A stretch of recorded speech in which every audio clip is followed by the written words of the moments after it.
नमस्कार साथियों, स्वागत है आपका सोना इंडियन म्यूजिक थ्योरी में। आज हम ताल एक ताल पंडित भातखंडे ताल लिपि में पढ़ेंगे। तो चलिए शुरू करते हैं आज की वीडियो। ताल एक ताल में कुल मात्राएं 12 होती हैं और इसके विभाग या खंड 6 होते हैं। सभी दो दो मात्राओं के हैं, तो इसको याद रखना बड़ा आसान है। टोटल मात्राएं 12 होती हैं और खंड 6 हैं, सभी दो दो मात्राओं के हैं। इसमें ताली 4 होती हैं और खाली इसमें 2 होती हैं। तो इसमें आप याद रख सकते हो 2, 4, 6 और 12। 2 खाली, 4 ताली, 6 विभाग और 12 मात्राएं। 2 के पहाड़े में सब है। तो देखिए, जो ताली है वो पहली, पाँचवीं, नौवीं और 11वीं पे, यानी इसमें पहले 4 का गैप है, फिर 4 का गैप है, उसके बाद फिर 2 का गैप है। तो ताली इसमें देखिए कहाँ है। तो पहले हम इसमें इसका ठेका देख लेते हैं, तो किस तरह से 12 मात्राएं इसमें चलेंगी। तो देखिए, इसमें यहाँ 2 मात्राएं, यहाँ 2 मात्राएं, यहाँ 2, यहाँ 2, यहाँ 2 और फिर 2 और लास्ट में फिर सम आ गया। तो पहली मात्रा पे हमेशा सम होता है, तो इसमें कट का निशान, एक्स का निशान होता है पहली मात्रा। तो इसमें 2 मात्राएं हैं, धिन धिन, यहाँ पे चिन्ह जो दिख रहा है आपको, खड़ी रेखा, ये विभाग का चिन्ह होता है। तो 2 मात्राएं धिन धिन, फिर धागे त्रिकिट, यानी जितनी देर में हमने एक बार धिन बोला उतनी देर में धागे, धिन धिन धागे त्रिकिट, इस तरह से। तो उसके बाद फिर तू ना कत्ता, टाइमिंग उतनी होनी चाहिए। फिर धागे त्रिकिट धिन ना धिन। तो देखो, धागे त्रिकिट इसमें 2 बार आया है। देखो, एक विभाग छोड़ के धागे त्रिकिट, फिर 2 विभाग छोड़ के धागे त्रिकिट आया। तो ये थोड़ा सा आपको आइडिया रहना चाहिए। और यहाँ तो है धिन दिन, यहाँ पे धिन ना, ये थोड़ा सा ध्यान रखना।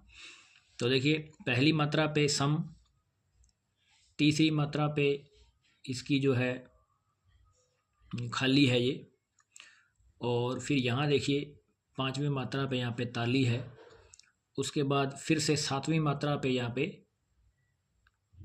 खाली है, और फिर यहाँ 9वीं मात्रा पे इसमें ताली, और फिर 11वीं पे इसमें ताली, और फिर से यहाँ पे सम आ गया। तो देखिए, इसमें आपको तीसरी और 7वीं मात्रा पे यदि आप खाली ध्यान रखेंगे तो ताली अपने आप जा रहेगी, क्योंकि विभाग के तुरंत बाद या तो ताली होती है या खाली होता है। तो पहले स्टार्टिंग में पहली मात्रा हमेशा सम होता है, तो यहाँ पे ताली भी होती है और सम भी होता है। उसके जस्ट आगे या तो यहाँ पे ताली होगी या खाली होगी। यदि यहाँ पे खाली है तो जस्ट आगे आपको यहाँ पे ताली मिलेगी।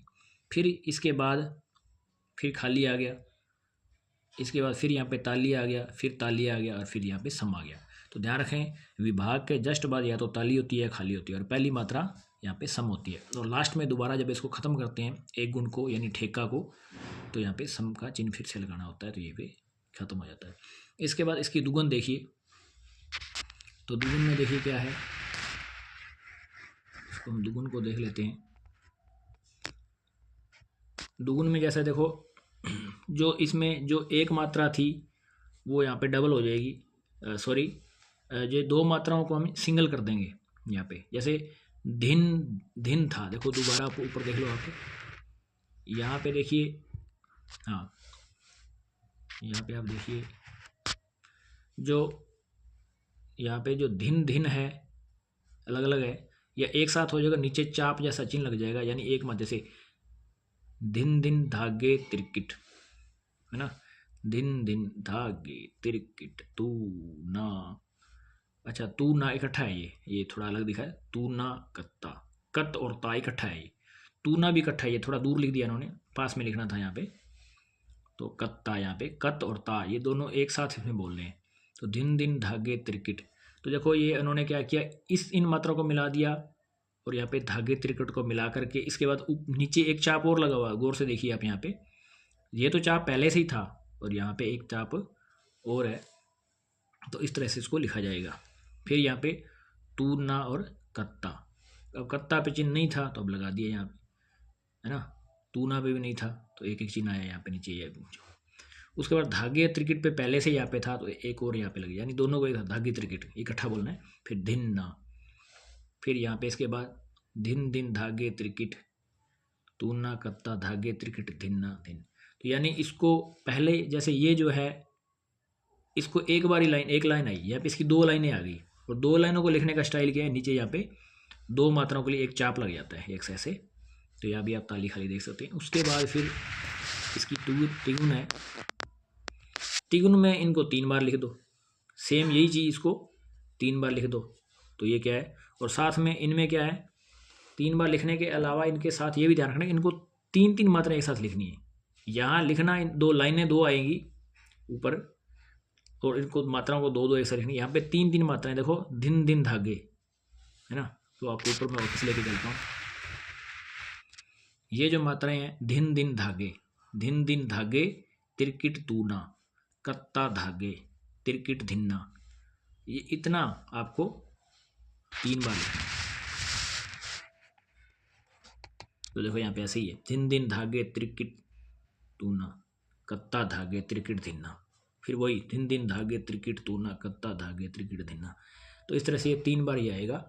और इनके बाद क्या है कि तीनों के नीचे यहाँ पे एक ऐसा चाप लगेगा।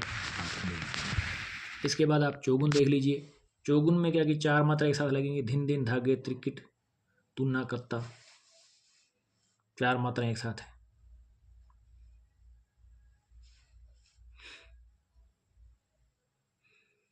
तो अब देखो यहाँ पे 4 मात्राएं, धिन दिन धागे त्रिकिट, ये 4 मात्राएं आ गई। धिन, धिन एक मात्रा, धिन दूसरी मात्रा, धागे तीसरी मात्रा, त्रिकिट चौथी मात्रा।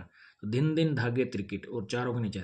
फिर तू और ना एक मात्रा, 2 मात्राएं, कत और ता 2 मात्राएं। तो ये 4 मात्राएं, 4 मात्राएं एक साथ, इनको भी एक साथ बोलना है। इनको बोलने का स्टाइल थोड़ा अलग होता है, तो ये टाइमिंग के साथ इसको बोलना होता है।